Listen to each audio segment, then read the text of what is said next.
Hello friends, this is doctor Yasin. आपके लिए आज बहुत ही इम्पोर्टेंट नोटिफिकेशन जो कि सावित्रीबाई फुले पुणे यूनिवर्सिटी के फाइनल ईयर्स के स्टूडेंट्स के लिए है, जो एग्ज़ाम्स दे रहे हैं। उन्होंने एक नई जीआर निकाला है कि नया पत्र है सावित्रीबाई फुले पुणे यूनिवर्सिटी का, जो परीक्षाविषयी सावित्रीबाई फुले पुणे विद्यापीठामार्फत करण्यात आलेले उल्लेखनीय प्रयत्नाबद्दल उन्होंने एक नया सर्क्युलर निकाला है। उस सर्क्युलर में उन्होंने बताया है, काफ़ी लंबा सर्क्युलर है, मैं आपको इसको शॉर्ट में बताऊंगा। ये मराठी में है और मैं इसको हिंदी में भी ट्रांसफ़र करूंगा, और जो है मैं इंग्लिश में, मैं इसमें हिंदी में भी बताता चलूं और मराठी में भी बताऊंगा कि किस तरह से उन्होंने ये सर्क्युलर को पेश किया है आपके सामने, और क्या क्या चीज़ें हुई है एग्ज़ाम के दौरान, क्या एफर्ट्स लिया गया है, क्या मुश्किलात आ गई है और क्या क्या की गई है। ये सारी चीज़ें इसमें जो है इन्होंने बयां किया है। तो ये आपके लिए बहुत इंपॉर्टेंट सर्कुलर है, और आगे नेक्स्ट होने क्या वाला है इसके बारे में भी ये सर्कुलर में बताया गया है। ऑलमोस्ट बहुत लंबा है, तो मैं आपको पैराग्राफ वाइज बताता चलूँ। सबसे पहले पैराग्राफ में उन्होंने बताया है कि यहाँ पे जब एग्ज़ाम जो चल रही थी, ऑनलाइन और ऑफलाइन सब मिला के एग्ज़ाम जो है 2,50,000 जो है विद्यार्थी है इसके अंदर जो एग्ज़ाम देने वाले हैं, जो कि पुणे, नासिक और अहमदनगर तीनों जिले से है। और यहाँ पे सर्व विद्यापीठात जो इंडिया में जितने भारतातील सर्व विद्यापीठामध्ये सावित्रीबाई फुले पुणे विद्यापीठाची विद्यार्थ्यांची संख्या बहुत ज़्यादा है। इसका मतलब पूरे इंडिया के अंदर जो यूनिवर्सिटीज़ की जो ये है काउंट है वो बहुत ज़्यादा बच्चे हैं यहाँ पे। इसके अलावा 3,300 सब्जेक्ट्स यहाँ पे है। यहाँ पे उन्होंने उनकी सारी विषय की परीक्षा उनको लेने के लिए उनके सब्जेक्ट वाइज उनको जो है मराठी यानी इंग्लिश में, ये दोनों विषय में उनको जो है परीक्षा जो है एग्जाम्स क्वेश्चन पेपर सेट करना है। ये इसमें बताया गया है पैराग्राफ में। अभी जो नेक्स्ट बता रहा है कि कमी दाबाच्या पट्ट्यामुळे तयार झालेली चक्रीवादळाची परिस्थिती, मतलब जो पूर का आदेश था, जो है बारिश, बड़ी बढ़ती बारिश और कंटिन्यूस जो चलती बारिश, इसमें जो है और जो है यूनिवर्सिटीज़ के जो है स्टाफ का जो है कुछ स्टाफ का संप था। ये सबको जो है जवाब देते हुए जो है और जो प्रोफेसर्स ने जो है कुछ टेक्निकल एरर्स किया है, मोबाइल में जो है नेटवर्क का प्रॉब्लम है, ये सारे जो है अहवाल, मतलब यह है कि इन सारों को फेस करते हुए, इन सारों को जवाब देते हुए, इन सारी मुसीबतों को जवाब देते हुए इन्होंने जो है एग्ज़ाम अपने को जो है कंडक्ट करवा के दिया है। तो सावित्रीबाई फुले पुणे विद्यापीठ की तरफ से, और जो है नितिन करमरकर जो कुलगुरु है विद्यापीठ के, डॉक्टर नितिन करमरकर और डॉक्टर NS उमरानी और प्रफुल्ल पवार सर जो रजिस्ट्रार है ये, और संचालक और मूल्यमापन मंडल के जो डायरेक्टर है महेश काकड़े जी ने, ये सारी इन्होंने एफर्ट्स लेके जो है, और इनके पूरे जो है ज़्यादातर जो जितने भी इनके स्टाफ है, इन्होंने ये एफर्ट्स लिया है और एफर्ट्स लेके एग्ज़ाम्स लेने की ठान ली थी। और इन्होंने एग्ज़ाम्स जो है काफ़ी सारा जो है टेक्निकल सपोर्ट, काफ़ी सारे मैन पावर्स इनको लगती है, और इन्होंने एक पॉजिटिव वे से जो है स्टेप उठाया था और उन्होंने वो करके बताया है, और उसमें जो है एग्ज़ाम्स लेके बताई है। और ये एग्ज़ाम्स कैसी आगे भी होने वाली ये भी उनका बताया है। इसमें जो है नेक्स्ट पैराग्राफ में आपको बताता हूँ कि इसके पहले उन्होंने बताया कि जो एग्ज़ाम्स का सेटअप उन्हें किया है, जो अनट्रेडिशनल मेथड था उसको जो है अब जो है एक एडवांस मेथड में जो है कन्वर्ट करा के एग्ज़ाम लिया है। तो ये काबिल तारीफ़ है, और यही बात का यहाँ पे इन्होंने जिक्र किया है। यहाँ पे नेक्स्ट मैं बताता चलूँ कि खुद जो है माननीय जो कुलगुरु है डॉक्टर नितिन करमरकर, यानी इनके जो है अंडर गाइडेंस में ये सारी चीज़ें हुई है। एग्ज़ाम्स का जो है इनिशियल लिया है, और जो है जो भी एग्ज़ाम्स में तकलीफ़ें आती है खुद जाके वॉर रूम में खुद ऑब्जर्वेशन कर रहे हैं, और सारी चीज़ों को जो है हेल्प कर रहे हैं, टेक्निकल चीज़ों को। तो जो विद्यापीठ ने जो स्टार्ट किया था 12 अक्टूबर से, जब से जो है कुलगुरु लगे हुए हैं, और सारे जो टीचिंग स्टाफ है, जो एडमिनिस्ट्रेटिव लेवल पे काम कर रहे हैं स्टाफ, वो सारा स्टाफ इनको जो है मदद कर रहा है। ये पैराग्राफ में ये बताया गया। यहाँ पे देखिए स्टूडेंट्स और जो है प्रोफेसर्स जो है उन लोगों के लिए जो खासकर यहाँ पे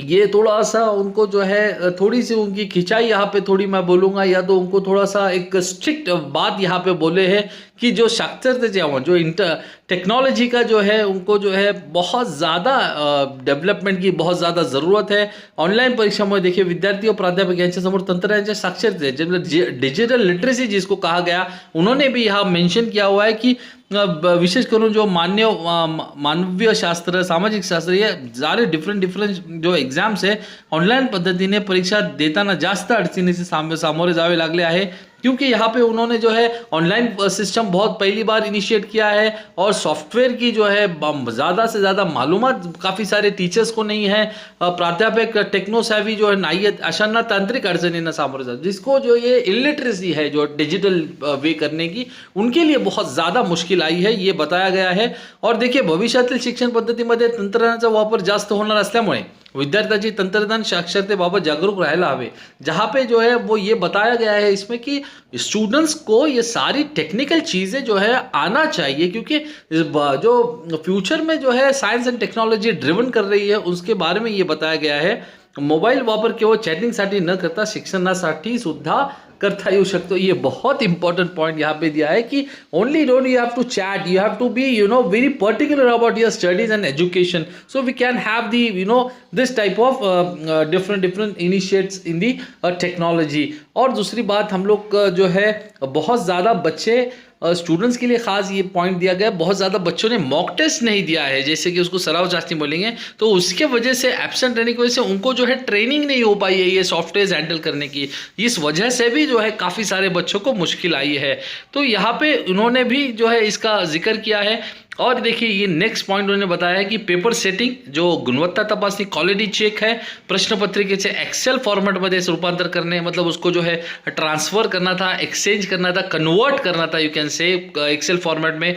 एजेंसी से सर्वर प्रश्न पत्रिका अपलोड करने जो एजेंसी दी गई थी उनको एग्जाम्स के जो है क्वेश्चन बैंक्स दे वो अपलोड करना था. प्रश्न पत्रिकेमधील फॉन्ट तपासणे, जो भी फॉन्ट का यूज किया गया वो चेक करना था. योग्य विषयाचा पेपर सर्वर अपलोड झाला आहे याबाबत तपासणी, जो सब्जेक्ट का पेपर जो है अपलोड हुआ है या नहीं हुआ है ये भी चेक करना, इसमें ये बहुत इंपॉर्टेंट फैक्टर था. तो यहाँ पे उन्होंने किया गया है ऑनलाईन और ऑफलाईन के परीक्षा नियोजन केले जात आहे. या सर्वांमध्ये प्रत्येक टप्प्यावर तंत्रज्ञान सोबतच प्रचंड प्रमाणावर मनुष्यबळ काम करत आहे. मतलब टेक्नॉलॉजी के साथ साथ बहुत ज़्यादा मैन पावर यहाँ पे काम कर रहा है. चारही विद्याशाखेचे अधिष्ठाते, परीक्षा विभागातील सर्व कर्मचारी, माहिती तंत्रज्ञान विभागातील अधिकारी, SPPU एज्युकेट फाउंडेशनचे कन्सल्टंट, हे सर्वजण या परीक्षेची यशस्वी करण्यासाठी परीक्षा भवन येथील वॉर रूममध्ये सध्या काम करतात. वॉर रूम में देखिए ये सारे लोग काम कर रहे हैं. मैं इसके पहले आपको सारे वीडियो में बताते चला हूँ. काफ़ी बच्चे मुझे थोड़ा सा बता रहे थे, सर आप उनकी तारीफ़ क्यों कर रहे हैं, आप उनके लिए क्यों ये कर रहे हैं. तो मैं आपको बताता चलूँ, ये सारी चीज़ें बहुत आसान नहीं है मेरे बच्चों. देखिए ये वॉर रूम में ये सारी टेक्निकल चीज़ें हैंडल करके इतना सारा मैन पावर लगा कि बहुत डिफिकल्ट होता है, फिर भी उन्होंने किया है. मैं मानता हूँ कोई गलतियाँ होती है इंसान से, लेकिन यहाँ पे हमको उनको पॉइंट आउट नहीं करना है, उनके साथ चलना है. यहाँ मैं बताता चलूँ कि जो 11 मार्च से 16 मार्च तक एग्जाम्स हुए थे, ये पैराग्राफ में वो दिया है कि उसके अंदर जो है 156 सब्जेक्ट ले गए थे, लेकिन उसके बाद लॉकडाउन होने के 17 मार्च से जो है एग्जाम्स बंद हुए थे. 22 मार्च से जो है लॉकडाउन शुरू हो गया था. उसके बाद से एग्जाम्स थोड़े से फॉरवर्ड करने गए, आगे ढकल दिया गया था. उसके बाद अंतिम वर्ष सत्रातील 184 अभ्यासक्रमामध्ये शिकणाऱ्या जवळपास 4,36,000 विद्यार्थ्यांचा निकाल गणित सूत्रामार्फत तैयार करण्यात आला. त्यापैकी जवळपास जो बच्चे SY में थे उनके सारे बच्चों के जो है इन्होंने रिजल्ट ला के दिया है. एग्जाम्स कंडक्ट करवाया था, उसका वेरिफिकेशन हुआ. जो एग्जाम नहीं हुआ था उसके लिए उन्होंने कम से कम 17,461 जो है 70,461 स्टूडेंट्स के लिए उन्होंने जो है रिजल्ट निकाल के दिया है. और उसमें उनका जो है काफ़ी सारी वो बातों को कंप्लीट कर चुके हैं. 3 सप्टेंबर में देखिए 2020 रोजी अंतिम वर्ष व सत्र ऑनलाईन व ऑफलाईन पद्धतीने घेण्याचे आदेश महाराष्ट्र शासनाने दिले, महाराष्ट्र गवर्नमेंट ने दिए. उसके बाद 2,50,000 एग्जाम जो है लेना, एक वक्त लेना ऑनलाइन ऑफलाइन, यहाँ पे उसका जो है आपको बहुत मुश्किल आ गई थी. बैकलॉग के एग्जाम्स लेना, तो ये सारी चीज़ों को जो है कंट्रोल करके और उसको कम्युनिकेट करके और उसको अप्लाई करके उसको कंप्लीट करवाना ये बहुत बड़ा टास्क था। तो ये वो पैराग्राफ में दिया गया है। ऑनलाईन परीक्षा पद्धतीने निवडल्यानंतर 1 तास कालावधी 60 बहुपर्यायी प्रश्न असे परीक्षेचे स्वरूप ठरले होते। 60 वाले जो मैंने इसके बाद बता चुका हूं।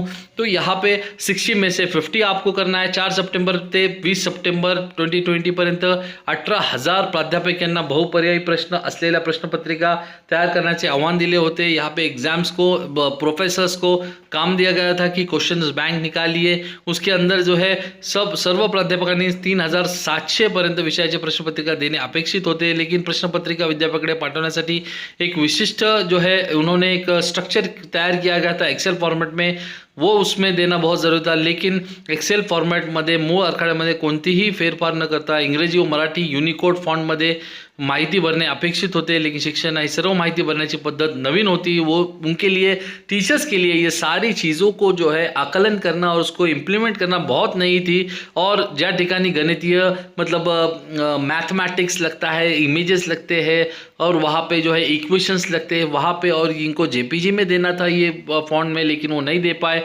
ये एकूण तास हे सर्व शिक्षक प्राध्यापक यांच्याकरिता आव्हानात्मक होते, बहुत चॅलेंजिंग था ये सब टीचर्स के लिए भी। तो यहाँ पे 6 ऑक्टोबर 2020 पर्यंत जवळपास मतलब 6 ऑक्टोबर 2020 तक 4,000 विषयांच्या प्रश्नपत्रिका विद्यापीठाकडे सादर झाल्या होत्या। काही विषयांचे इंग्रजी और मराठी मतलब कोई सब्जेक्ट के इंग्लिश और मराठी रहने की वजह से प्रश्नपत्रिका तैयार करण्यात आल्या, और जे प्राध्यापक टेक्नॉसॉफी मतलब नव्हते त्यामुळे जिन लोगों को जो है ये लिटरेसी थी तो वो उनके वजह से कुछ आराखड्यात माहिती भरताना काही अड़चनी मतलब उनको जो है इम्प्लीमेंट करना था, उनकी इन्फॉर्मेशन डालनी थी, वो एग्जाम्स लेने थे, ये इसमें मुश्किलात आई थी। तो यही उसके अंदर उनको मतलब चेंजेस करना था, ये वजह से जो है बहुत टेक्निकल इश्यूज आ रहे थे, इसके लिए बहुत टाइम लग रहा है। पारंपरिक पद्धतीने परीक्षेचे नियोजन करताना पेपर सेटिंग पद्धतीमध्ये सुद्धा आमूलाग्र बदल करण्यात आला आहे। परीक्षा ऑनलाइन असल्यामुळे प्रश्नपत्रिकाची गोपनीयता खूप महत्त्वाची होती, कॉन्फिडेंशियल रखना उसको बहुत ज़रूरी था। इसके वजह से ट्रेडिशनल मेथड की भी जो है इसके अंदर थोड़ी इम्प्लिमेंटेशन आई। प्रश्नपत्रिकांची गुणवत्ता तपासणी, क्वालिटी चेक विषय तज्ञामार्फत योग्यरित्या करण्यात आली होती। त्यानंतर ऑनलाइन पद्धतीने परीक्षा घेण्यासाठी टेंडरिंग द्वारे एजेंसी नेमण्यात आली होती। ये भी उन्होंने बताया कि किस तरह से एजेंसी इन्होंने किया था। एक स्लॉट में 30,000 स्टूडेंट्स को एका वर्षात 20 लाख विद्यार्थ्यांची परीक्षा लेनाचा एक्सपीरियंस जो असावा ही प्रमुख अट होती। तो उन्होंने जो बच्चों का 1 लाख एग्जाम्स ले चुके थे वो बच्चों को टर्नओवर जो 30 कोटी का, ये सब सारी फाइनेंशियल और जो है एडमिनिस्ट्रेशन लेवल की चीज़ें भी इन्होंने बताई है कि आपके समझ में आए क्या डिफिकल्टी से जो है सावित्रीबाई फुले यूनिवर्सिटी गया है और उन्होंने काम किया है।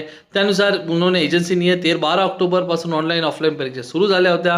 मोबाइल नेटवर्क, इंटरनेट कनेक्टिविटी और इतर टेक्निकल जो है प्रॉब्लम्स थे उसकी जो है सॉल्व करते हुए उन्होंने टाइम टेबल भी जो है चेंज किया था। विद्यार्थ्यांच्या दृष्टिकोनातून विचार करताना ये नेक्स्ट पैराग्राफ है। टोल फ्री क्रमांक भी दिया गया, लेकिन ये नहीं चल रहे थे क्योंकि एक साथ सारे बच्चे जो है क्रश कर रहे थे। तो उनके लिए ये सारी चीज़ें जो है हेल्पलाइन डेस्क जो था वो फुलफिल हो गया था, एक साथ नहीं अटेंड कर पा रहे थे, इसके लिए व्यस्त आ रहा था। तो बच्चों के लिए उन्होंने फीडबैक फॉर्म भी दिया हुआ है। तो फीडबैक फॉर्म के चलते वो आपकी सारी इन्फॉर्मेशन कलेक्ट करने वाले हैं। बहुत सारे बच्चों ने क्वेश्चन पूछा है, सर इसका हमको रिजल्ट कब आएगा, किस तरह से हमको ये फीडबैक फॉर्म हमको भर के दिया है तो इसमें इसका आउटपुट क्या है। तो इसका आउटपुट ये है कि सारे बच्चों का जो है फीडबैक एक साथ लेंगे और जहाँ पे उनकी मुश्किलात आने वाली है। देखिए नीचे का पॉइंट बहुत इंपॉर्टंट है। कोणत्याही तांत्रिक कारणाने विद्यार्थ्याची परीक्षा होऊ शकली नाही तर त्याकरिता फेर नियोजन करून त्यांना परीक्षा देता येईल याकरिता परीक्षा विभागाकडून कार्यवाही केली जाईल असे परीक्षा विभागाने कळवले आहे। तो ये बहुत इंपॉर्टेंट पॉइंट बच्चों के लिए है कि कोई भी टेक्निकल रीजन के लिए अगर आपका एग्जाम छूट गया है, मिस हो गया है या आपने नहीं दे पाया तो वो आपको फिर से एग्जाम देने की तरतूद करने वाले हैं। ये एग्जाम डिपार्टमेंट का वादा है, बच्चों का नुकसान नहीं होने वाला है। तो ये सारी चीज़ें जो है आपको हमारे तरफ से जो है ये यूनिवर्सिटी के जीआर में मिला है। ये नया जो है उन्होंने जीआर डाला है, तो ये सारी चीज़ें आपके लिए थी। तो मैंने इसको आपको शॉर्ट में करके बताया हूँ। अगर आपको ऐसा लगता है कि तो ये सारी चीज़ें मैं आपको जो है शॉर्ट में बताया हूँ। अगर आपको ऐसा लगता है कि कोई मुश्किल आ रही है तो कमेंट में आप कमेंट डाल सकते हैं, क्वेश्चन पूछ सकते हैं और जो है आप अगर पसंद आए तो सब्सक्राइब करना ज़रूरी है, लाइक करना ज़रूरी है और शेयर भी कीजिए। आगे के नोटिफिकेशंस के लिए stay safe, stay healthy and best of luck.